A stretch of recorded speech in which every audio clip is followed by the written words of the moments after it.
Voilà, c'est Duralex Sedlex sur Actu Matin. L'autre rendez-vous à prendre juste après ce plateau, c'est bien sûr le rendez-vous de l'environnement.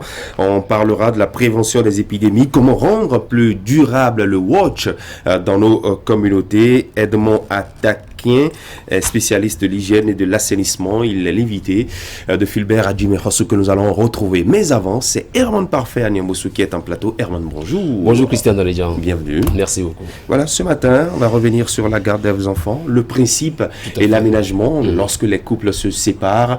On a commencé par aborder cette thématique depuis jeudi dernier avec vous, maître Huguette Boukpeyakadia. Bonjour. Bonjour, Bienvenue. messieurs les journalistes. Merci maître d'être venu sur ce plateau. C'est vrai qu'on avait commencé par parler du droit de garde jeudi dernier. On va poursuivre. C'est quoi encore le principe? Rappelez-nous ça parce qu'il y a eu assez de questions à ce sujet. Ah oui. Oui, je sais que c'est une question qui préoccupe beaucoup de parents. En fait, le droit de garde vient du fait que les parents communs d'enfants ou d'un enfant exercent sur lui l'autorité parentale ainsi que le droit de les garder parce qu'un enfant a pour domicile celui de ses parents. Donc, le droit de garde vient de ce qu'on est parent, de ce qu'on a le droit de garder l'enfant là où on habite, de s'occuper de son entretien, de son éducation, etc. À partir de quel moment alors on peut brandir le droit de garde de l'enfant? Est-ce que c'est seulement dans le cas où les parents sont séparés ou il y a d'autres cas dans lesquels on peut brandir le droit de garde? Non, en fait, le droit de garde pose problème quand les parents ne sont plus ensemble. Qu'ils soient mariés, qu'ils ne soient pas mariés, que ce soit à l'occasion... Qu'ils soient mariés légalement ou non. Voilà. Que dès l'instant où la vie en commun n'est pas possible, parce qu'on s'est séparés, le mariage n'est pas, comment je vais dire, une condition. C'est le fait d'être parent qui vous donne ces droits-là. Et une fois que vous êtes séparés, que vous ne vivez pas ensemble, il va falloir que l'enfant ou les enfants vivent quelque part. C'est à ce moment qu'on saisit, ou bien on s'entend entre gens intelligents pour que dans l'intérêt supérieur de l'enfant, on convienne, on peut faire un protocole d'accord, une convention pour s'entendre sur la garde des enfants. Et à ce moment-là, on vient devant un tribunal pour que le tribunal l'homologue. Pourquoi? Parce que ça doit rester en quelque sorte comme une loi entre les parents. Si ce n'est pas homologué par une décision, ça veut dire que chacun peut transgresser ça comme il veut. Si on n'a pas suffisamment de recul, suffisamment de patience pour en convenir ensemble, c'est le juge qui va le faire. Et le juge le fait souvent sur la base des congés scolaires, des congés, des vacances scolaires, ainsi que des week-ends. Donc, il va confier la garde, comme on l'avait dit la dernière fois, à l'un des deux parents, dans l'intérêt supérieur de l'enfant. Donc, ça veut dire que ce n'est pas systématiquement que les enfants en bas âge vont forcément rester avec la maman, par exemple, parce que je sais que c'est la tendance, c'est normal parce que les enfants, jusqu'à un certain âge, les petits soins qu'on leur donne, tout ça, c'est les mamans. Mais parfois... Mais comment arrive-t-on à identifier l'intérêt supérieur de l'enfant? Alors, l'intérêt supérieur de l'enfant repose sur beaucoup de choses. On recherche l'équilibre de l'enfant. On recherche le bien-être de l'enfant. C'est pour ça que le juge a la possibilité de demander une enquête sociale. On en avait parlé la dernière fois. Parce que c'est pas forcément les conditions matérielles. C'est aussi les conditions morales, psychologiques.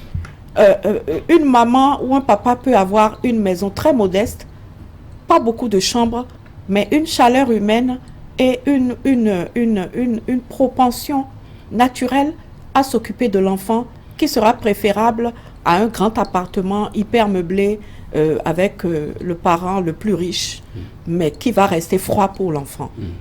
Une maman qui a sa maman à côté, qui est très maternelle, ou un papa qui a sa maman à côté qui est très maternelle, peut très bien remplir les conditions de l'intérêt supérieur de l'enfant comparé à une maison où il y a une dada, un cuisinier, ou au moins trois personnels à la disposition de l'enfant. Le juge va user de son... C'est pour ça qu'on est juge. Il va user de son bon sens, de son discernement, de sa sagesse pour voir où est-ce que l'intérêt est le mieux. Maître, la tendance aujourd'hui, c'est qu'on dise, et vous entendez ça dans les tribunaux, tant que Viamado Hueteoya, et c'est ici, tant que l'enfant n'a pas 7 ans, Ben, en fait, ne peut pas me l'arracher. Ouais. Ça vient d'où cette tendance-là? Est-ce que c'est réel? Est-ce que c'est vrai? C'est réel. C'est dit quelque part dans un code? non, aucune loi ne le dit. Je crois que ça part de ce qu'on dit que 7 ans, c'est l'âge de raison. Et on estime que tant que l'enfant n'a pas l'âge de raison, on estime qu'il n'est pas suffisamment grand pour rester chez son papa, par exemple. Mais en fait, c'est pas vrai. Je connais des papas qui savent faire les nattes de leurs enfants, qui savent les laver, Je connais des papas qui s'occupent de leurs filles et de leurs garçons, parfois même mieux que les mamans. Donc ce critère n'est pas un critère... ce n'est nulle part fondé. Il n'y a pas de texte de loi qui le dise. C'est pour ça que le code de l'enfant est venu parler de l'intérêt supérieur de l'enfant. Est-ce qu'on peut sous-traiter le droit de garde, maître? Ah non, il n'y a pas de sous-traite. Non, vous ne sous-traitez pas. Le droit de garde que vous obtenez, il est personnel. C'est vous qui gardez l'enfant. Si vous, pour une raison ou une autre, vous devez voyager, vous absenter, vous n'allez pas déposer votre enfant au nez et à la barbe de l'autre parent chez votre maman, chez votre oncle, chez votre soeur, sans rien lui dire. Parce que pourquoi? C'est vous qui avez la garde de l'enfant. Et le parent qui n'a pas la garde de l'enfant conserve le droit de surveiller son enfant, d'avoir un droit. Il a un droit de regard sur comment l'enfant est éduqué, comment on s'occupe de l'enfant, comment l'enfant est entretenu. Et on ne doit pas l'empêcher d'exercer son droit de garde. Parce que si vous allez le déposer chez votre maman, chez votre cousin ou chez votre soeur, avec les consignes, il ne faut pas que l'enfant voie son papa, il ne faut pas que l'enfant voie son papa, vous avez contrevenu à la loi. Parce que vous ne pouvez pas le faire en dehors d'une autorisation de justice. Vous ne pouvez pas le faire derrière le dos du parent qui n'a pas la garde de l'enfant. Il ne faut pas que le parent, un week-end où il vient chercher son enfant, s'entende dire que l'enfant a déménagé et à Calavi ou à Wedo chez sa grand-mère. Ça ne se fait pas. La loi l'a interdit. L'autre chose, donc ça ne se sous-traite pas. C'est un droit qu'on exerce à titre personnel. L'autre chose que je voudrais dire, c'est qu'on a tort souvent de penser que, j'ai la garde de l'enfant, le papa a été condamné à payer une pension alimentaire, ça peut être le contraire. J'ai le droit de garde de l'enfant, je suis le papa, la maman a été condamnée à payer une pension alimentaire. Il peut arriver que la maman soit condamnée à payer une pension alimentaire aussi. Oui, parce que c'est le parent qui n'a pas la garde de l'enfant qui doit payer une pension alimentaire à celui qui en a la garde. Ça peut arriver donc, dans les deux sens. Dans ce cas, il ne faut pas penser que vous pouvez avoir la garde d'un enfant, recevoir la pension alimentaire, mais interdire totalement aux parents qui payent la pension alimentaire. Vous ne pouvez pas lui dire non. Parce qu'il y a des cas où les parents ne peuvent pas téléphoner à leur enfant. Les parents ne peuvent pas voir leur enfant. Les parents se déplacent pour aller chercher leur enfant. On les fait mariner. Le parent qui n'a pas la garde de l'enfant, on le fait mariner, on le maltraite. Et en fait, vous avez des cas comme ça ici au Bénin? Bien sûr, on en a, c'est à foison. C'est de ça que nous traitons tout le temps devant les juridictions. Ça ne se fait pas. Mieux, la loi, le Code des personnes et de la famille, dans l'esprit du Code des personnes et de la famille, sur la question de la pension alimentaire, il y a des articles qui précisent que si la situation change, on peut aller devant le juge et dire, voilà, la situation a changé. Ça veut dire que le parent qui n'a pas la garde d'un enfant, mais qui paye tout le temps la pension alimentaire, peut aller voir le juge et dire, je paye la pension alimentaire, mais je ne sais pas où habitent mes enfants. Je ne peux pas les voir, je ne peux pas leur parler. Ça fait un bail que je ne les ai pas vus, mais je paye une pension alimentaire. À ce moment-là, le juge peut estimer que si l'autre parent va continuer de contrevenir ou de contrecarrer le parent qui n'a pas la garde de l'enfant dans son droit, eh bien, on va enlever la question de la pension alimentaire. Parce que le parent qui refuse que l'autre parent voie l'enfant, ça veut dire que le message qu'il lui lance, c'est que ne te mêle plus de nos affaires, je m'occupe seul des enfants. C'est comme ça. Parce que la pension alimentaire n'est pas une rente, ni un argent de poche. L'autre chose, c'est que si la situation financière d'un parent change, ou que, comment je vais dire, le poids financier qui pesait sur le parent qui a la garde est modifié. Je donne un exemple. Un parent a la garde d'enfant. Et à un moment donné, un enfant peut-être obtient une bourse et rentre dans un internat ou quelque chose comme ça, est pris en charge par l'État. Ça veut dire que la charge de cet enfant vient en moins. Et donc, à ce moment-là, l'autre parent peut demander qu'on réduise la pension alimentaire qu'il paye. Parce que la situation a changé. Tout comme si la fortune de ce parent-là a changé, qu'il a perdu son emploi ou quelque chose comme ça, il peut aller devant le juge et dire, monsieur le juge, j'ai perdu mon emploi. J'étais condamné à payer 100 000 francs par mois ou 150 000 francs par mois pour mes 3 enfants. Vraiment, je n'ai plus de salaire. Je voudrais qu'on ramène tout ça à un montant raisonnable de 50 000 francs que je vais me débrouiller pour trouver. Donc, il y a des possibilités.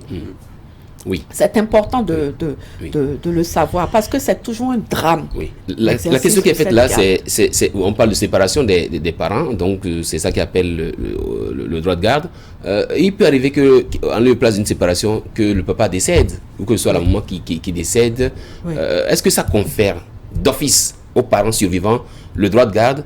Est-ce que les parents, en fait les grands-parents, donc les parents de ce parent qui est parti, peuvent demander à leur bru ou à leur beau-fils, écoute, à leur gendre, écoute, on veut voir nos petits-fils. Est-ce que c'est possible? Dans ce cas, qu'est-ce qui est fait? 2 choses. En cas de décès, l'autre parent a naturellement droit de garde. Conserve, je vais dire. Conserve parce qu'ils étaient 2 à l'exercer. Il le conserve. Maintenant, les parents de cet enfant, les parents du parent décédé, la grand-mère, etc., les frères et sœurs, les oncles de l'enfant, ont le droit de connaître cet enfant, de lui rendre visite. Je ne me prononcerai pas sur le droit d'hébergement, mais par contre, s'ils demandent à rendre visite à ces enfants-là et qu'ils ne peuvent pas, ils peuvent saisir le juge. Ils peuvent saisir le juge, tout comme d'ailleurs, j'en profite pour dire que toute personne qui a connaissance qu'un enfant est maltraité, qu'on s'occupe mal d'un enfant, peut saisir le juge des enfants. Et la loi va jusqu'à dire, dans le code de l'enfant, que même un enfant qui est en souffrance peut écrire à un juge. S'il peut porter lui-même au tribunal, s'il connaît le chemin du tribunal, il peut aller déposer. Il peut aussi confier ça à une personne, un adulte qui connaît sa situation. Donc, même une requête d'un enfant, peu importe la forme, on ne va pas insister sur la forme. Un enfant peut prendre son bic, une feuille d'un cahier et écrire « Monsieur le juge, je souffre, venez à mon secours ». Le juge va recevoir cette requête et va faire une enquête, interroger les parents, convoquer les ou le parent pour savoir ce qui se passe et ordonner éventuellement une enquête sociale. Des questions pleuvent, Christian. C'est vrai que le temps qui est patient avec son invité. Je suis ça va demander à vous revenez jeudi prochain parce qu'il y a tellement de questions sur la garde de l'enfant surtout. Il faut qu'on évacue ce sujet-là définitivement.